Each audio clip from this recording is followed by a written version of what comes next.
예, 호랑이는 죽어서 가죽을 남기고 사람은 죽어서 이름을 남긴다고 하는데요. 네. 교과서에 이름을 남긴다면 그것만큼 큰 영광은 없을 것 같은데요. 네. 연예인이나 스포츠 스타. 과연 지금 교과서에 어떤 인물들이 올라와 있습니까? 네, 새롭게 교과서에 실린 인물, 과연 누구일까요?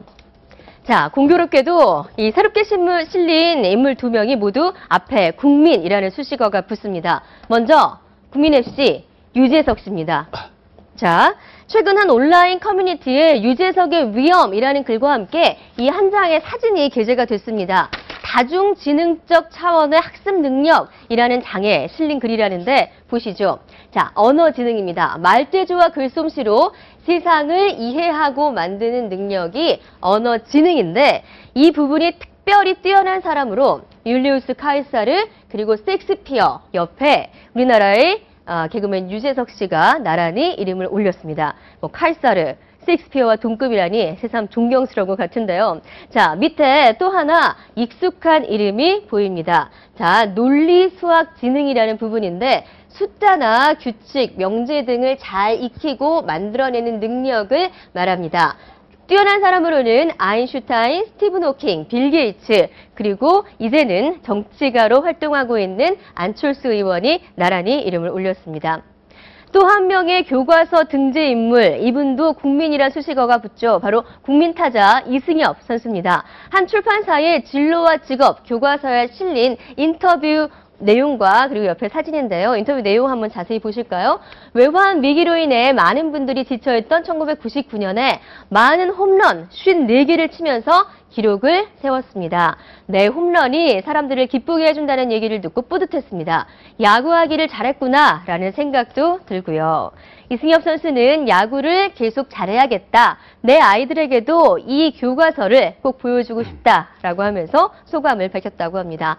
네, 이양수 평론가님, 네. 교과서에 본인의 이름이 실리신다면 기분이 어떠실 것 같으세요? 글쎄요, 뭐 호랑이는 아까 죽어서 가죽을 남기고 사람의 이름을 남긴다는데 제 이름이 만약에 교과서에 올라간다면 가문의 영광이겠죠. 아마 근데 이승엽 씨나 유재석 씨도 마찬가지로 가문의 영광이라고 생각할 것 같아요.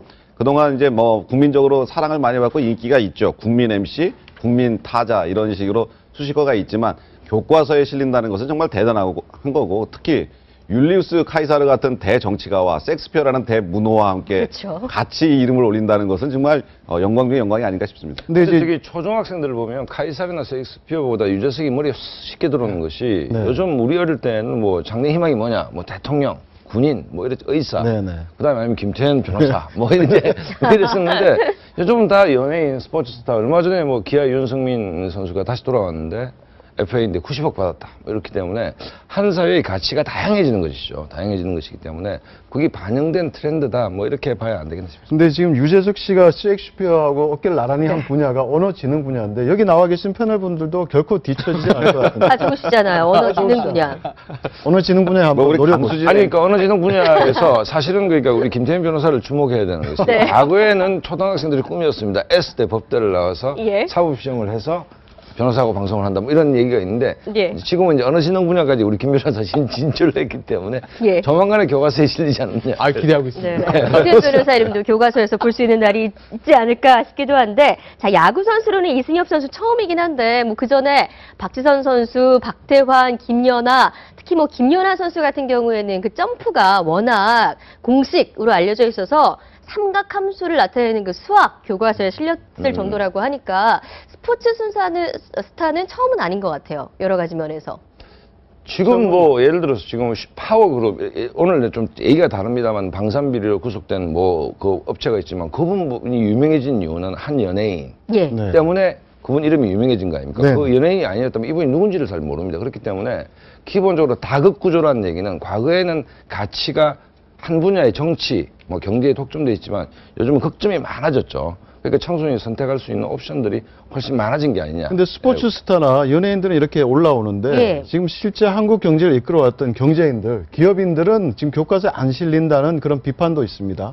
어떻습니까? 그게 좀 뭐 특별한 이유가 있는 건가요? 아마 보면 이제 유한양행의 유일한 회장, 창업주 정도 한 명이랑 현대그룹의 정주영 회장도 이게 기업인으로 올렸던 게 아니라 이제 대북 사업 관련해서 교과서에 이제 등재됐던 것 같아요. 그래서 기업인들은 아마 거의 2분 정도밖에 현재 교과서에 못 올린 것 같은데 여러 가지 의미가 있었던 것 같습니다. 왜냐면은 이제 우리나라가 재벌 구조이기 때문에 그 창업주뿐만이 아니라 그 자식들이 다 계속 2세, 3세가 경영하고 있어서 아마 이런 문제들 또 그간에 있었던 여러 사건들 때문에 교과서에 쉽게 등재시키지 못한다. 뭐 이런 분석인데 네. 조금 아쉬운 면도 있죠. 근데 유럽 같은 경우에 보면은 이제 그 돈이 많은 사람들, 사업을 해서 성공한 사람들이 그 기부를 많이 해요. 자선 사업을 많이 하고. 뭐 미국도 마찬가지죠. 유럽에서 영향을 받아서. 근데 우리나라 같은 경우에는 어떤 노블리스 오블리주의 실천이 좀 부족하다. 아무래도 좀 그런 부분 때문에 존경심을 좀 갖고 교과서에 올리기에는 좀 아직 어려운 부분이 있지 않느냐. 앞으로 기업인들이 좀 그런 자선과 봉사, 노블리스 오블리주의 실천해 주길 바라고요.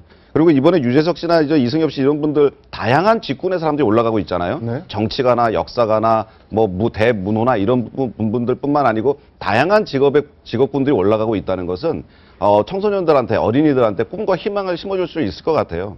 유럽만 해도 직업이 한 20만 개 정도 된다고 그래요. 네. 예. 우리나라도 6만 개 정도의 직업군이 있다고 합니다.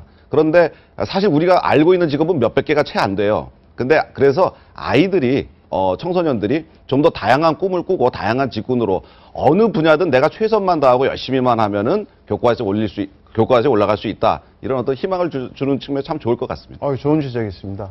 근데 이렇게 교과서에 올라가면 초상권이 중요한데 예. 뭐 특별히 초상권 문제 걸리지 않나요? 이걸 지금 누가 이승엽 선수의 초상권을 교과서에 실었으니 손해배상 청구한다는 얘기 당연히 안 하겠죠. 그러니까 교과서에 예. 실리면 뭐 특별히 출판사로부터 돈을 받는 그런 건 없나요? 저작권 같은 경우에는 교계 목적으로 했을 때는 저작권 같은 것은 이제 맘대로 쓸 수 있는 네, 것이고요. 네. 근데 이게 뭐 저작권의 문제는 아니지만 이게 초상권을 했다고 해가지고 어떤 그 사람의 초상권을 침해해가지고 개인의 어떤 인격적인 명예의 손상을 가져오는 것이기는 아니기 때문에 네. 이런 경우에 초상권 침해 문제는 없다고 보시는 게 맞을 거예요. 알겠습니다. 뭐 출판사로부터 돈을 받는 게 아니라 돈을 줘야 되지 않을까라는 생각도 들고요. 네.